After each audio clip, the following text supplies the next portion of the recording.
All right, and we are back into the Azubu Crystal Cup number 2. We are actually in round 2 now, and this is going to be Clueless versus Abusement Park. Just saw Abusement Park come out with quite a handy win over Dominion Isn't Dead, but now they're up against a much tougher team. Clueless being reigning champs over Dominion for quite a long time now. And we are getting into the bans here. We are going to have Karma banned out. Very good ban. Karma being incredibly strong, as you just saw that last game. Fizz being taken out, going legendary last game. Again, as we spoke earlier in the champs or picks and bans, Fizz being incredibly strong, good at getting into that back line, blowing something up, and getting out. Jax being taken away, really strong bot laner. Actually, opposite for noobs. Over on Abusement Park does play a pretty mean Jax bot lane. So they do have to get rid of that one. Zyra being taken away. Half-Hearted, Parkers, Generic, Wolfer, all of them are fairly skilled with a lot of the top champions, so they don't want to deal with that one. Brand, as we start to get higher up, you'll see him be a more prioritized pick. In team fights, he is amazing. He doesn't have to deal with the laning like he does in Summoner's Rift, so he is a very strong mage. And let's see what the last pick is going to be, or last ban rather, coming out here, and Vi being taken away. As we said earlier, Vi being one of the stronger bruisers on the map, she has that ultimate to get in and start the fights, but the Maokai was left open, as well as Braum and Leona and Jarvan. So we're going to see what Abusement Park decides to pick up for this here. This was a very interesting draft. We see Clueless going for a classic strat of banning out what worked for the other team last game, and these teams actually have a lot of highly contested picks. There are Fizz players on each side. There are the basic mage players who can play mages for each side. We see the Vi ban coming out. Vi is a very strong counterpick to Jarvan in a lot of senses. So the Vi ban coming out is very indicative of this, second pick Jarvan. The question is, what else are they going to get to go with it? Yeah, picking up that Jarvan, he's very good at getting into those team fights, getting into the back line, messing up your whole situation, but you need to have something that can follow up or capitalize on that, and picking up an Urgot when everyone is sitting in the middle of that Cataclysm is a very good pick. So we'll see how that goes, but again, Maokai did get picked up, and he is incredibly strong as a tank right now, so we're going to have to see how that turns out for them. Yeah, Purple Team going for a very interesting strategy. They banned out Vi. They took the other very good priority ADs. There are not any more good ADs left. Generally, what we would see Clueless default to right now is maybe a Darius pickup. Either that, or they might put Generic on Ezreal and actually play a fairly squishy ranged AD in a comp. Yasuo is also open, but Clueless doesn't actually have their Yasuo player currently. I wonder where he could be. Oh, we see a classic pick that hasn't really been in this current meta, Pantheon. This is a throwback to 3 months ago, where Pantheon was first pick, either really first pick or ban worthy, kind of like Jarvan and Vi, but we haven't really seen him in a very long time. He's very good against Jarvan, who does try to auto attack a lot with his Aegis that blocks auto attacks and refreshes each time it decides to stun somebody or uses X amount of abilities. So this is a very old pickup from Clueless, but it should be very effective against the current lineup. Yeah, Jarvan tries to get in there, he tries to do something, but as soon as he does, Pantheon says, nah, that ain't happening. Dropping that shield stun on him, keeping him locked down. We normally would see Pantheon picked up a lot on Sauron when he would play him bot lane, or even just on someone on his team.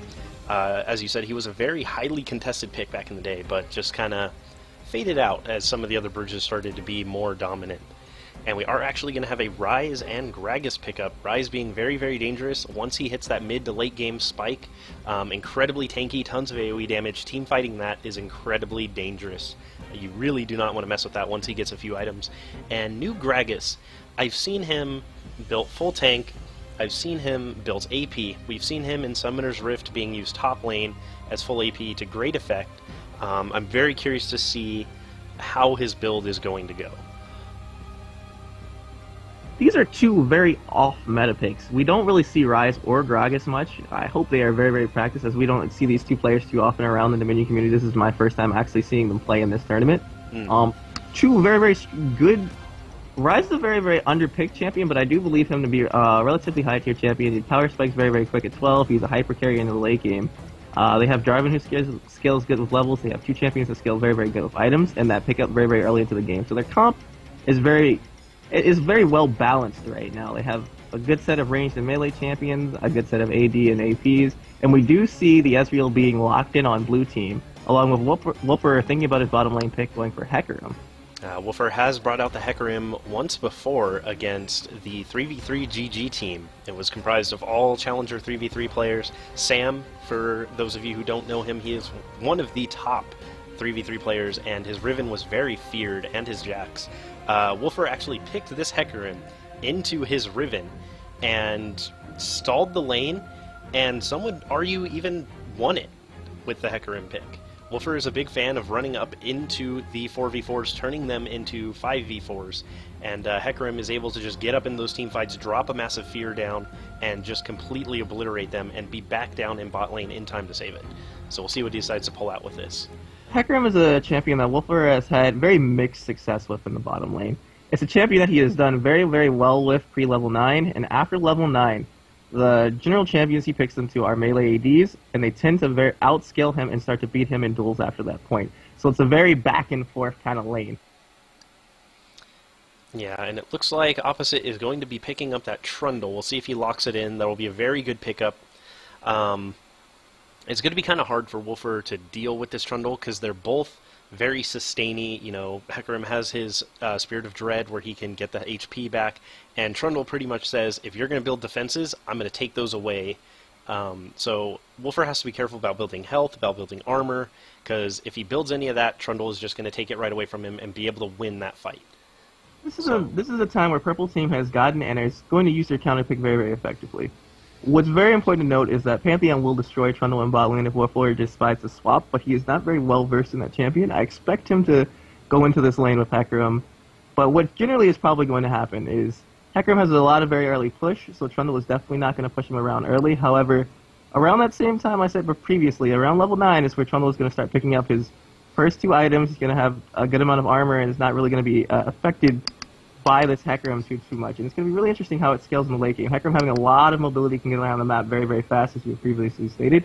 He's probably most definitely going to help his team around the fights, especially if they take place around the middle, where the buffs are. And Trundle is not going to generally build early boots too, unless he opts for Ninja Tabi, which is not particularly effective against Hecarim. So he's not going to be able to get up there to those fights if he tried, and he's probably just going to go try to neutral the point bottom lane and get a full cap on it. Yeah, Ro4 is going to have a lot of mobility on that Hecarim, able to get up into the fights. Trundle will either have to have a really good read on him and know that he's going up into that fight, or simply just try to push and get that bot lane. So he can try to counter the 5v4 in turning it into a 5v5, or just go right for the point. But yeah, if Baby Pop decides to go bot lane with that Pantheon, Pantheon does really, really good against Trundle. Although, as you said, I don't think Ro4 is going to be taking that Hecarim top. Seems a little risky to do. We do have a Malzahar sitting up top, though, and with that Q coming across, I think that's, what, a 3-second silence at max rank?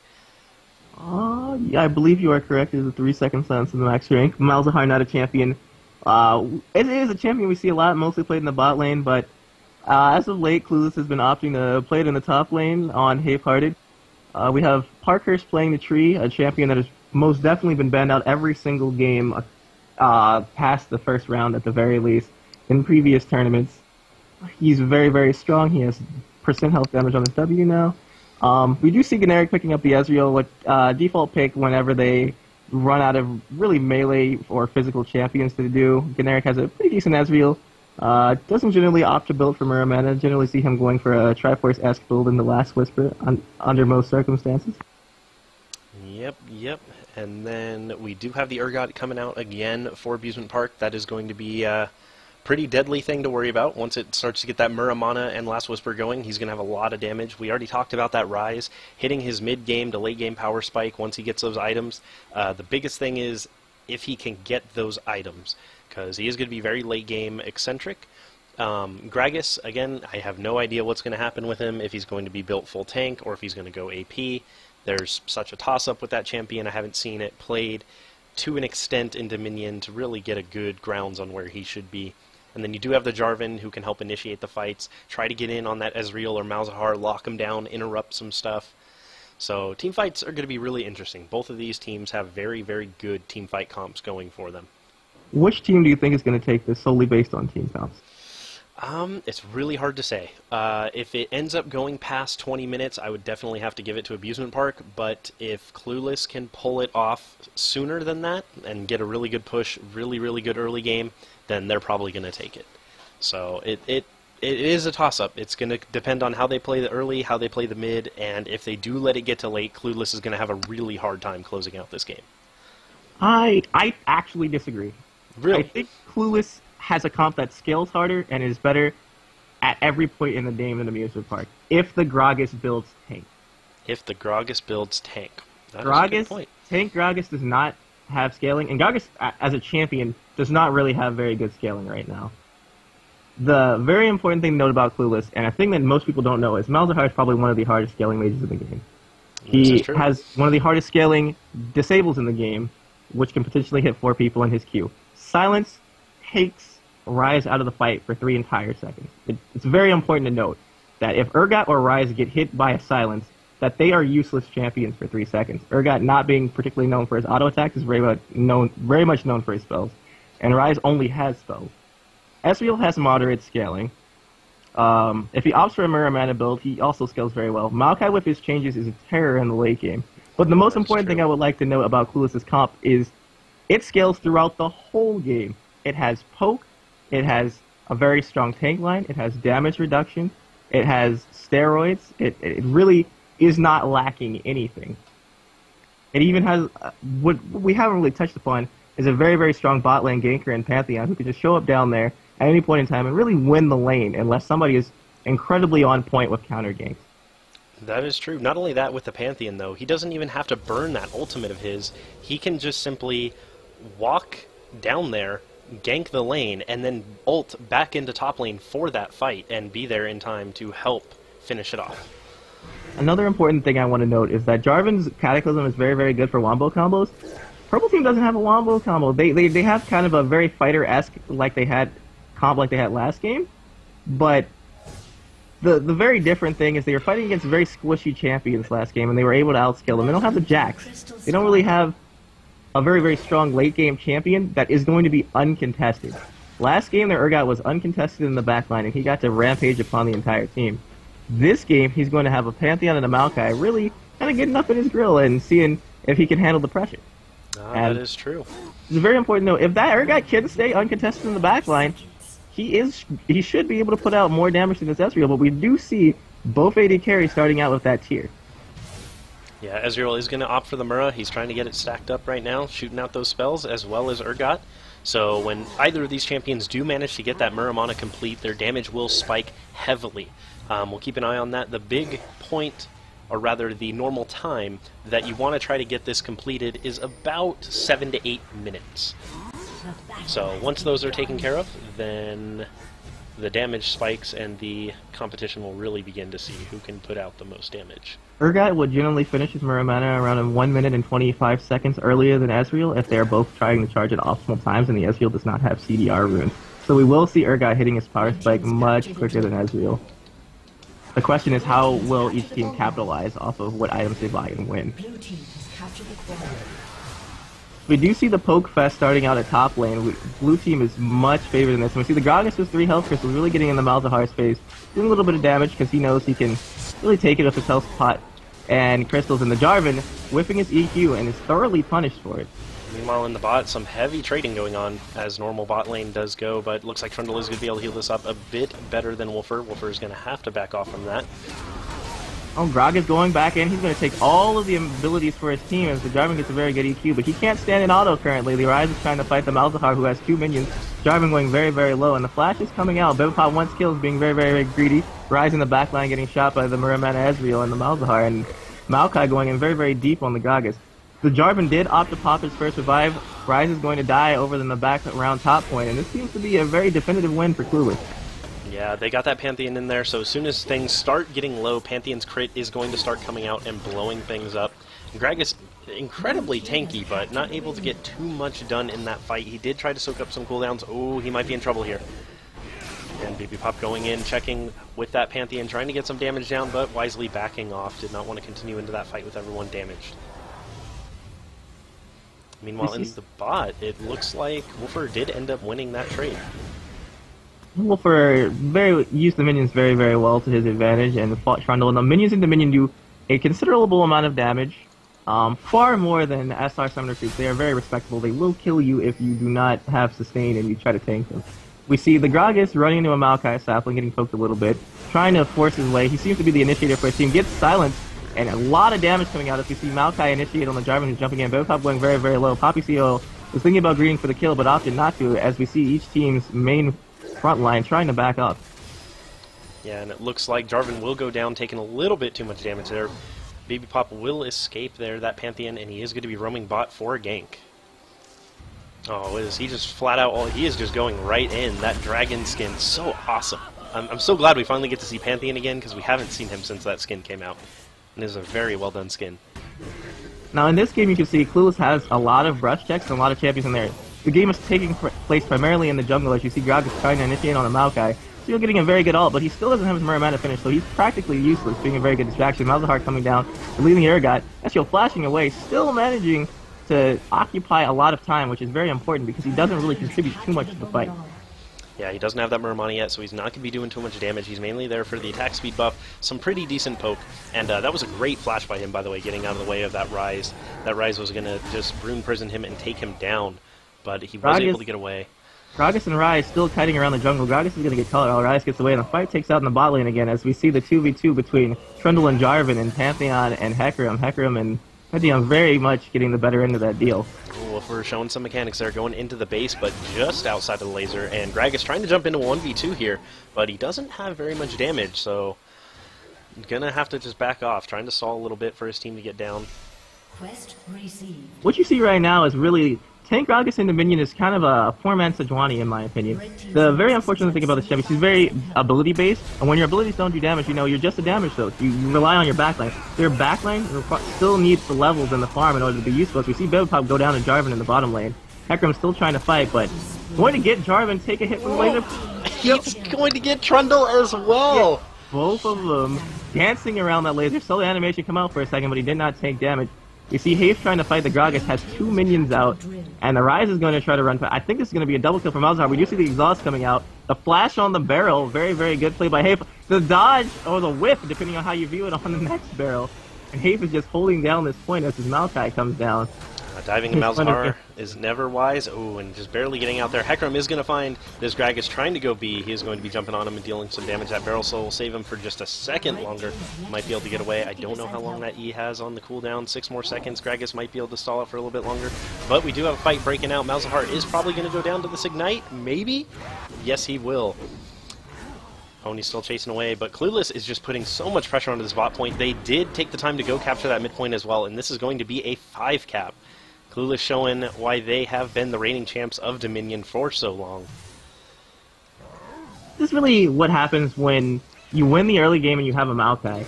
The purple team has a very high scaling comp, and Clueless took advantage of that by picking champions that are very strong in the early levels with high damaging base abilities and very good map pressure and vision. And they use that vision very well in order to push their opponents who have weaker champions out of the jungle. And this is the end result. You see this flat cap right now as we see Jarvan trying desperately to get a fight off. That's very good for his team. Everybody jumping on the Trundle who took an amazing amount of damage. We see Hecarim all coming through, and I'll swap onto the Hecarim, but that's not really going to translate into anything, as Clueless looks like they might be able to get a 5-man team wipe. Only the Gragas being able to retreat back into his own base. I think that was actually a 4v5 as well, because Hafe wasn't even there. He stopped to pick up the Storm Relic on his way in. He's showing up like, guys, where's everyone at? I just got this cool relic. I want to use it. And that's the game. That's pretty much it. The 5 cap is going to tick down before they're going to be able to get out of the base, and the GGs are being called. 5 caps are extremely powerful. They take away 5 points every 2 to 3 seconds from the Nexus health, and if you can hold one, you want to keep it as long as you can, and Clueless, right there, showing what a top Dominion team can do. So very nicely done there. Oh, poor victory screen. We'll get you back next week, don't worry. Hopefully. Alright, well, let's check out these post-game stats here. And it was a very short game, only hitting 7 minutes. 7 minutes and 30 seconds there. Very dominant, only dying about, or only losing, I should say, 10 points from Clueless. And I don't know. What do you feel like Abusement Park could have done better with their comp, with their items, with their positioning? That game, I don't think there's really much that they could have done. I think they needed to comp better, personally. So better champion picks overall, you think?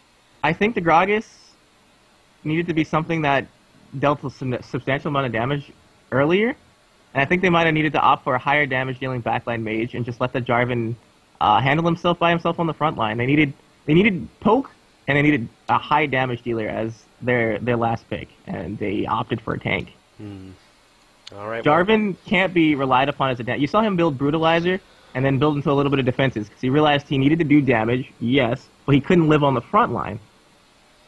Yeah, that's a big, big downfall of Jarvan, is when you try to go for that glassy build, but you're not quite suited to jump into all that extra damage that's going to be hitting you, is once you do get that damage, you realize it's a little late, and you try to build some defense, but it's just not going to come out fast enough. And Clueless had very high damage dealing early game physical damage, and very high damage dealing early game magical damage. When you have a very good pure mix of both, your tanks really have to be true tanks, and your backline needs to be able to basically fight their backline on equal footing. The issue with that is Maokai is the best front line in the game right now for Dominion. There is no champion that can contest him and live on the front line. And giving up that pick, not banning it out, you really see what happened. Because not only did he hold down the front line, he made sure he got all of the vision in the jungle, and he initiated very good fights for his team, and their team passed damage between each individual player very, very well. Yeah, a lot of the damage, if you check the damage charts, everyone on Clueless doing a fairly even amount, the Ezreal being the lowest, but that was simply because he opted for that tier, which if that game decided to go a little bit longer, we would have seen a bigger spike from him getting that Muramana finished. But very well played to Clueless there. Good job by Abusement Park. I hope to see them next time. Maybe rethink their strats and their picks a little bit, study up on teams. But we are going to get into our next game here in just a second. I don't believe this was a best of 3. I think that might have been a different tournament I was thinking of. But before we get to our next commercial break, remember, guys, we do have this super awesome Team Curse mousepad that is being given away by Azubu. Again, I will get someone to link this in the chat for you guys, but you can win a signed Curse mousepad. It is signed by Voyboy, Saint, Cop, Nijaki, and Liquid. If you guys want to get this, it's super awesome. Azubu giving it away. You don't really have to do much. You just need to go like them on Twitter, like them on Facebook, and then also, if you don't win the mousepad, you do have a chance to win a Teemo hat or a Rammus hat. And I do have a pretty awesome Teemo hat, if you guys have ever seen me with it. But that Rammus hat is really sweet. I think I do want to get that. But there's 9 ways you can enter. They have all the information right down here. Also, remember, thank Azubu on Twitter. Thank him on Facebook. You know, give them a shout out. They're hosting this tournament for us. It's really, really awesome stuff for the Dominion community. We really appreciate it. Follow the stream. Just make sure, you know, give thanks. It's always a good thing to do. And we will be right back with our next game for you guys.